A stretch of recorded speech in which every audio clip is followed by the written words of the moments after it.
इस बार ठंड में गर्मी का एहसास होगा भाजपा को। जल्द ही वो सितंबर से पहले सरकार उनकी गिरेगी। असर दिखना शुरू हो गया है। असर दिखना शुरू हो गया है। जो भाजपा कर रहे थे आज एनडीए कर रहे हैं। जो कुर्सी पे कभी बैठने के लिए टीडीपी को जगह नहीं मिलता था, आज उसको सीट पे पोच की जगह पे बिठा रहे हैं साफ करके कि भैया बैठ जाइए।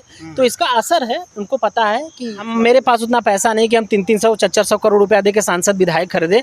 हम लोग वो नहीं, हम लोग जनता के सेवक हैं। और देखिए, चुनाव ना कोई जीता है ना कोई हारा है, ये जनता का जनादेश है और जनता ने सीधे सत्ता दल को नकारा है। वो जोड़ तोड़ की राजनीति गिनती में आगे होने की वजह से वो सरकार बना पाए हैं। लेकिन जो 400 का दावा करने वाले थे, आज वो नीचे धड़ाम से उन्हें जनता ने गिराया है। दावा तो आप भी कर रहे थे ना? नहीं, दावा तो कर ही रहे थे। दावा तो हम लोग दुगना है ही है। हम तो दुगना है ना, हमें तो कहाँ आप ख़त्म कर दे रहे थे ना। आप तो कर रहे थे कांग्रेस मुक्त चाहिए, कांग्रेस मुक्त चाहिए। आप बराबर नारा लगा रहे थे। 5 साल 10 साल से आप यही नारा लगा रहे हैं, लेकिन कहाँ हुआ। हम तो दुगना होते जा रहे हैं। और आने वाले समय में देखिए सरकार भी बनाएंगे और आगामी चुनाव, जो भी आगामी चुनाव होगा उसमें 400 पार कांग्रेस करके दिखाएगी। आप देखिएगा। आप तो 400 पार का दावा इसलिए कर रहे थे कि हम संविधान बदल दें, तानाशाही शासन ला दें, 400 पार पेट्रोल कर दें। कहाँ संविधान बदल रहे हैं? शपथ ली, उसमें देखा नहीं आपने? प्रधानमंत्री जी ने माथे से लगाया संविधान। देखिए, वो आपने गुमराह कर दिया। वो राहुल गांधी जी का प्रकोप था।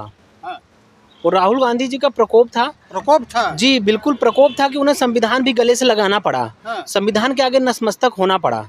ये राहुल गांधी जी की देन थी, जिसको ये खत्म करने आए थे, जिस कांग्रेस को ये खत्म करने आए थे, उसी कांग्रेस ने उन्हें फिर संविधान पे लाके पटक दिया। और वो संविधान अब ऐसी रणनीति हो गई, अब उनको ऐसा करना पड़ा कि वो गले से लगा रहे हैं संविधान को।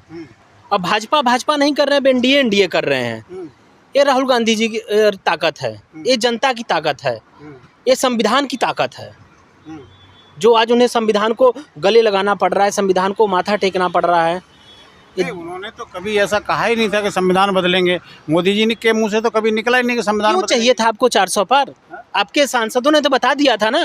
किसी एक ने तो दारू पी के बताया नहीं था, गांजा पी के बताया नहीं था। नेहरू जी वाला रिकॉर्ड तोड़ना चाह रहे होंगे। और रिकॉर्ड तो कांग्रेस की कॉपी हमेशा करते हैं। वो नेहरू जी की कॉपी करते हैं। भले ही वो जनता के सामने कुछ कहें, लेकिन वो बनना नेहरू जी ही चाहते हैं। वो उनका मकसद नेहरू जी ही बनना है कि नेहरू गांधी जी को रिप्लेस करके हम मोदी, वहाँ पे नेहरू का नाम बदल करके मोदी आ जाए वहाँ पे। लेकिन ऐसा होगा नहीं और जनता ने उनको दिखा भी दिया। गांधी जी को भी तो उन्होंने बोला था कि कोई जानता ही नहीं था। गांधी जी को सन 82 में जब से फिल्म आई तब से उनको जाना है देश ने। बिल्कुल, उन्होंने कहा, एक इंटरव्यू में कहा कि गांधी जी को कोई जानता भी नहीं था। जब उन्होंने फिल्म लॉन्च करवाई तब उनके गांधी जी को सब जानने लगे। तो ये जो T20 जो G20 का विश्व सम्मेलन हुआ था, जो इसमें 20 देशों के लोग आए थे, वो गांधी जी पे मत्था क्यों टेकने गए थे? क्या उन्होंने फिल्म देखी थी क्या? वो G20 तो अभी हुआ है ना। नहीं, G20 हुआ तो क्या इन्होंने फिल्म जाके सबको दिखाई थी क्या? 80 देशों में गांधी जी को लोग पूछते हैं, वहाँ फोटो लगाते हैं। आपको जानना चाहिए, आपको पता होना चाहिए। मूर्तियाँ भी लगी हैं। मूर्तियाँ भी लगी हैं। और जो भी विदेशी आता है, चाहे राजदूत से लेके, चाहे राष्ट्रपति से लेके, चाहे मुख्यमंत्री, प्रधानमंत्री, जो भी विदेश का आता हो, वहाँ पे आकर के मत्था जरूर टेकता है राजघाट पे। तो ये मोदी जी का उल जुलूल बयान होता है। उनको पता नहीं है कि हम चुनाव के टाइम या चुनाव से पहले हम क्या बोलते हैं, क्या नहीं बोलते हैं, उसका क्या इम्पैक्ट पड़ेगा, ये पता नहीं उनको कौन बताता है। तो मुझे पता नहीं है, बल्कि ये राहुल गांधी जी से बहुत प्रेरित हैं, हम जरूर कहना चाहेंगे वो। अच्छा, राहुल गांधी से प्रेरित हैं जी। उत्तर प्रदेश में जी मंदिर का उद्घाटन भी हुआ। बिल्कुल, उद्घाटन किया। लोग कहते थे रामराज है। बिल्कुल, रामराज क्या कमाल दिखा दिया इन दो लड़कों की जोड़ी ने। जोड़ी का, जनता की जोड़ी का कमाल था ये। दो लड़कों ने तो सिर्फ बताया कि हम आपके लिए लड़ने आए हैं, हम आपके साथ लड़ेंगे, बस आप मेरे पे भरोसा करिए। जनता ने उन पे भरोसा किया और उनको कहां से कहां लाके पहुंचा दिया। जो आदित्यनाथ योगी जी जो 80 सीटों की दावा करते थे कि 80 में से 80 सीटें जीतेंगे, आज वो 40 से भी कम जीत रहे हैं, 33 पे आ गए हैं। तो क्या है ये जनता की ताकत है। ये दो लड़कों की जोड़ी नहीं है, ये जनता ने दिखाया कि तो वो कहते आप हैं ना, हवा में उड़ेंगे। मोदी जी कहा करते थे। मोदी जी तो देखिए कुछ भी शहजादे क्या क्या बोलते हैं, शहजादे वाला काम तो अपने करते हैं। बाल भी उनका नाप के कटता है। फेशियल होता है, काजू की रोटी खाते हैं, शहजादे तो हैं। ये तो राहुल गांधी जी हैं, कभी धान की रोपाई करते हैं, कभी कूलियों से मिलते हैं, कभी के प्रधानमंत्री हैं, देश के प्रधानमंत्री हैं। देश का प्रधानमंत्री देश का सेवक होता है, प्रधान सेवक होता है, वो सेवा करे, जनता के बीच में जाए। नहीं तो जनता के बीच में जाए ना। 5 किलो राशन दे के आप सोच रहे थे उस पर वोट ले लेंगे? हाँ, 5 किलो राशन से जनता वोट नहीं देती है। दिल्ली की जनता ने भरोसा नहीं किया। दिल्ली की जनता भरोसा दिखाएगी। आगामी जो चुनाव विधानसभा का है उसमें कांग्रेस को बहुमत मिलेगा और कांग्रेस सरकार में आएगी, सत्ता में आएगी। हमने आपके चैनल पे भी बोला था कि जो है ये 400 पार नहीं होंगे, मोदी जी नीचे आएंगे, उनका डाउन होगा। आपने कहा था नहीं मोदी जी तो विश्वगुरु हैं, विश्वगुरु बनाएंगे, वो खुद एक ताकतवर नेता है। लेकिन वो ताकतवर नेता दिख गया ना इस चुनाव में कि कहाँ से कहाँ आ गए। उनकी छवि जब हिंदुस्तान में सही नहीं हुई तो विदेश में क्या छवि सही होगी? फोटो खिंचवाने से छवि सही नहीं होती है। नीतियाँ दुरुस्त होनी चाहिए, आपकी नीयत और नीति दुरुस्त होगी तब आपका विदेश में लोहा मनवाया जाएगा। आज गांधी जी को, नेहरू जी को लोग पूछते किस लिए हैं? उनकी नीति और नीयत दोनों दुरुस्त थी। ये अब सरकार तो बना ली उन्होंने। बिल्कुल सरकार बना लिया है, फिलहाल के लिए सरकार बना लिया है और उनको बहुत बहुत बधाई हो सरकार बनाने के लिए। लेकिन वो आगामी क्यों कुछ चल रहा है क्या? बहुत कुछ चल रहा है, वो आपके सामने आएगा।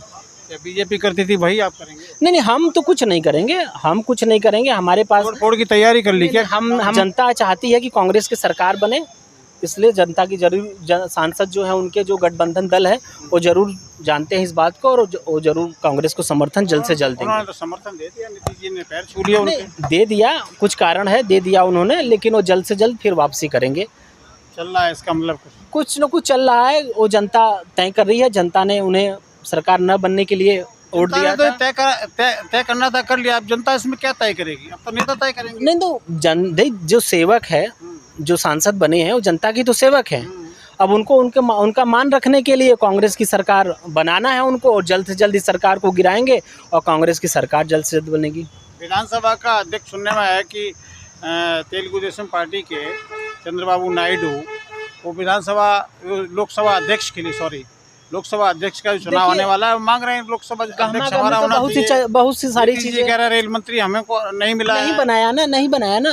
अब देखिए अब जो है इसका असर दिखेगा। असर नहीं, असर कहीं ना कहीं कुछ न कुछ सरकार गिरने वाली है। भागवत जी ने योगी जी से मुलाकात किया है, नहीं कहाँ वो मुलाकात हो पाई। मुझे तो शायद जहाँ तक संज्ञान में है कि मुलाकात 2 घंटे योगी जी ने इंतजार किया, मुलाकात हो नहीं पाई है। और केशव प्रसाद मौर्य 10 दिन से दिल्ली में थे। अच्छा, हाँ, तो कुछ ना कुछ चल रहा है। महाराष्ट्र से लेके यूपी तक जल्द से जल्द आपको 10 दिनों में कुछ न कुछ सूचना मिलेगी और सितंबर से पहले कांग्रेस की सरकार आई है। इस बार जो है राहुल गांधी जी ने 2 जगह से चुनाव लड़ा, दोनों जगह से रिकॉर्ड मतों से जीत हासिल की, लेकिन वायनाड को छोड़ दिया उन्होंने। वायनाड की जनता के साथ धोखा नहीं। देखिए, नहीं धोखा किसी के साथ नहीं है, इसीलिए हमने अपना प्रतिनिधित्व जो है प्रियंका गांधी जी को जो है भेज रहे हैं वहाँ पे कि गांधी परिवार से कोई ना कोई रहेगा, क्योंकि वायनाड से उनका एक दिली लगाव था। यूपी से जाने के बाद जब उन्होंने सांसदी नहीं थी यूपी से, तो वो वायनाड से ही चुनाव लड़े थे, वहाँ से जीते थे। तो इसका जो है वो छोड़ेंगे नहीं, क्योंकि उनका दिल से रिश्ता वायनाड से है और एक पारिवारिक रिश्ता रायबरेली से है। रायबरेली से रिश्ता है जी, बिल्कुल। अमेठी से है, ये पारिवारिक सीट रही है इनके, जी बिल्कुल, सीट रही है। लेकिन क्यों, क्या कहीं भय था अमेठी से राहुल को हारने के बाद कि हम नहीं जीत पाएंगे, प्रियंका नहीं जीत पाएंगी, उनको न टिकट दे करके? नहीं, देखिए एक चुनावी रणनीति का एक हिस्सा था, क्योंकि राहुल गांधी जी हर जगह सेफ चाहते थे। नहीं, सेफ नहीं चाहते थे। इतने सीटें पूरे टोटल राज्य में चुनाव में कैंपेनिंग में सिर्फ कुछ ही ऐसे नेता थे कांग्रेस के पास जो कि कैंपेनिंग कर सके हर जगह पे जा करके। तो प्रियंका जी को एक तरीके से उनको हिंदी भाषी क्षेत्र दिया गया ताकि आप इस क्षेत्र में ज़्यादा से ज़्यादा चुनाव कर सके। अगर वो भी चुनाव लड़ती तो शायद समय कम मिल पाता, क्योंकि अपने कॉन्स्टिट्यूशन में घूमना और उसके बाद फिर पूरे देश में घूमना एक कम मौका मिलता है। तो इसलिए उन्होंने सोचा कि प्रियंका जी को बाद में उतारा जाएगा मैदान में और पहले अपने चुनाव लड़े, फिर उनको भी लाया जाएगा साथ। राहुल गांधी ये कह रहे थे जब चुनाव के परिणाम आ गए उसके बाद ये कहा कि अगर बहन बनारस से लड़ जाती तो मोदी जी चुनाव हार जाते। बिल्कुल चुनाव हार जाते, बिल्कुल चुनाव आ जाए। एक राज्य का सुनिए, एक राज्य का प्रदेश अध्यक्ष चुनाव लड़ा और उन्हें 5-6 राउंड तक उन्हें पीछे छोड़ दिया। तो क्या था ये? पहले से नहीं पता था? पहले से पता था इनको कि ये चुनाव हारने वाले हैं, लेकिन कहीं ना देना चाहिए था बहन को। लड़ा नहीं देना चाहिए था, क्योंकि समय कम था ना, समय कम था। चुनाव के टाइम में हर जगह प्रचार करना था, और वहाँ के स्थानीय जो अजय राय जी हैं, प्रदेश अध्यक्ष जी हैं, वो काफ़ी मतलब बनारस में सुख दुख के साथी हैं, तो उन्हें एक मौका दिया गया कि फिर से आप चुनाव लड़िए और जनता का सेवा करिए। प्रियंका को रायबरेली से कर देते ना। नहीं, देखिए सोनिया गांधी जी ने जब सोनिया गांधी जी राज्यसभा गई थी तो उन्होंने एक लेटर भी जारी किया था, जिसमें उन्होंने रायबरेली को धन्यवाद कहा था। और था ना दूसरा लोकसभा नहीं, अमेठी से तो देखिए वो जानबूझ के एक रणनीति का हिस्सा था कि अपने कार्यकर्ता से हरवा करके स्मृति ईरानी जी को असली औकात दिखानी है। अच्छा। क्योंकि उनकी असली औकात उनकी यही है।